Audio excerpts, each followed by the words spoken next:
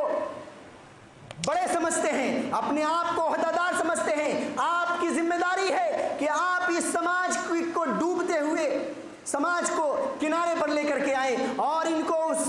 عمیق دلدل سے بچائیں۔ آپ اپنے بچے کو توحید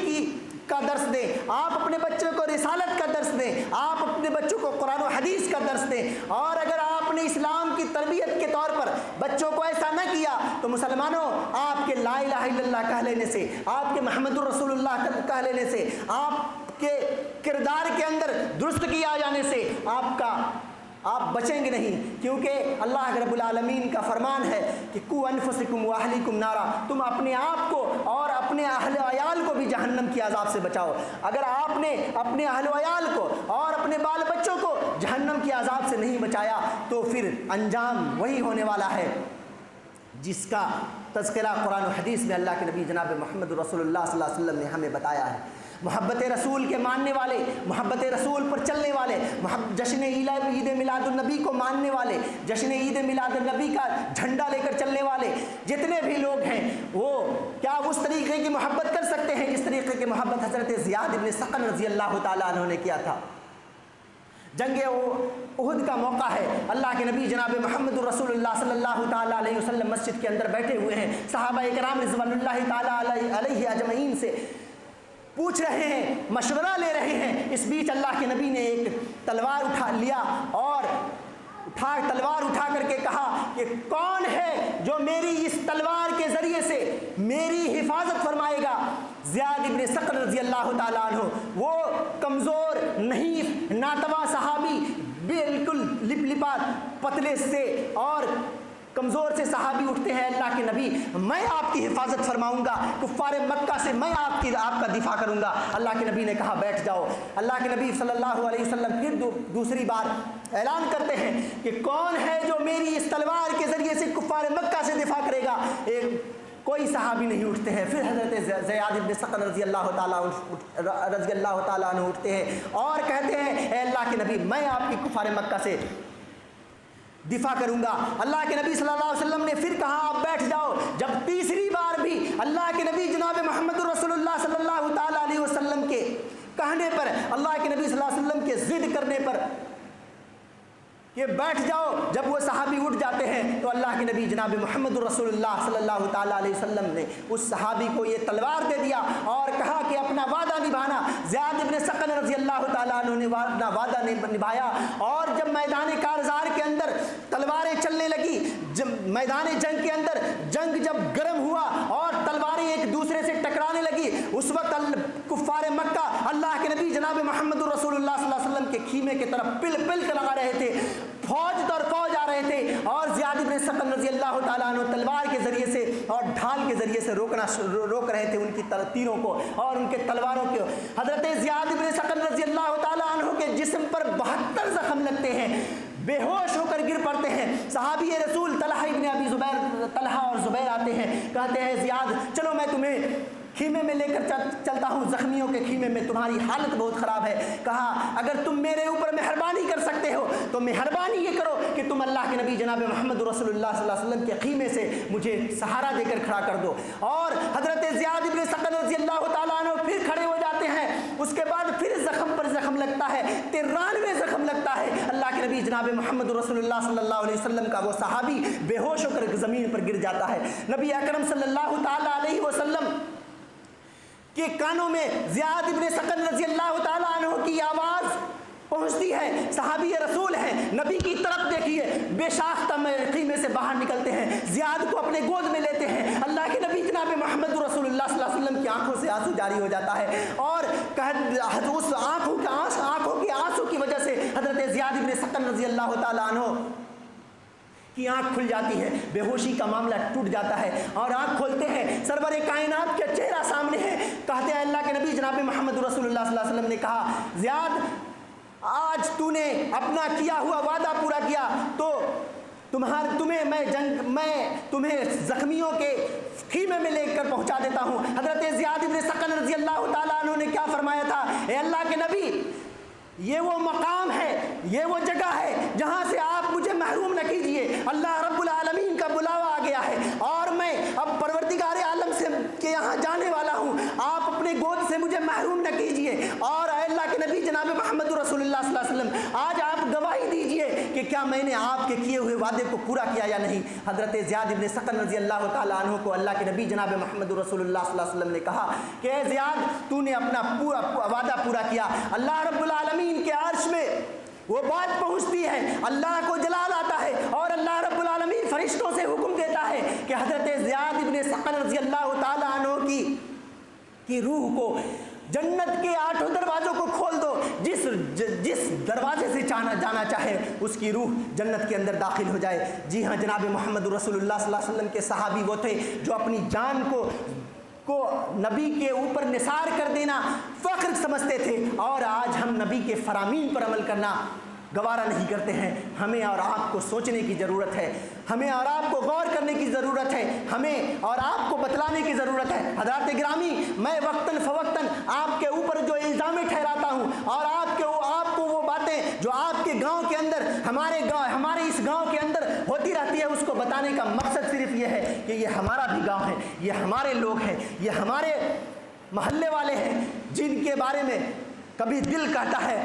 کیوں گردش مدام سے گھبرا نہ جائیں یہ دل، کیوں گردش مدام سے گھبرا نہ جائیں دل، انسان ہوں میں کوئی ساغر و پیالہ نہیں ہوں میں۔ حضرات گرامی، جب برائیاں دیکھتا ہوں تو دل پھٹتا ہے، اس لیے ہمیں اور آپ کو چاہیے کہ اپنے نوجوانوں کو سدھاریں اور اپنے نوجوانوں کا صحیح طریقے سے تربیت کریں، اور انہیں نبی اکرم صلی اللہ علیہ وسلم سے محبت کرنے والا اور شرک سے بچنے والا بنائے، اور توحید پر مرنے والا بنائے، توحید پر مٹنے والا بنائے۔ انہی باتوں کے ساتھ میں اپنی تقریر کو ختم کرتا ہوں، اور پروردگار عالم سے دعا کرتا ہوں، پروردگار عالم جتنی باتیں کہی گئی ہیں الہ العالمین اس باتوں پر سب سے پہلے اللہ ہمیں عمل کرنے کی توفیق عنایت فرما دے، اور اس کے ساتھ اس مسجد کے اندر جتنے حاضرین ہیں، جتنے سامعین ہیں، جتنے نوجوان ہیں، جتنی عورتیں ہیں، اللہ رب العالمین ان تمام لوگوں کو قرآن و سنت سے محبت کرنے اور قرآن و سنت پر عمل کرنے کی توفیق عطا فرمائے، تاکہ پروردگار عالم کے یہاں کل قیامت کے دن اللہ رب العالمین کے یہاں جب ہم لوگ پہنچے تو پروردگار عالم جب ہم سے کہے کہ کیا لے کر کے آئے ہو، کہیں گے اللہ تیرا فرمان اور تیرے نبی کے فرمان کے آگے ہم کچھ نہیں لے کر کے آئے ہیں۔ اے اللہ مصیبتیں تو بہت آئی، اللہ پریشانیاں تو بہت آئی، اللہ فتنے تو بہت آئے، اللہ عیش و آرام کی چیزیں تو بہت آئیں، لیکن ہم نے ان تمام چیزوں کو ٹھکرا دیا۔ پروردگار عالم سے دعا ہے الہ العالمین ہمیں صحیح سمجھ عنایت فرما دے، ہمیں قرآن و سنت پر عمل کرنے والا بنا دے، ہمیں قرآن و سنت کو سینے سے لگانے والا بنا دے، ہمیں سماج اور معاشرے سے برائیوں کو ختم کرنے والا بنا دے۔ آمین۔ وآخر الدعوانا الحمد للہ رب العالمین۔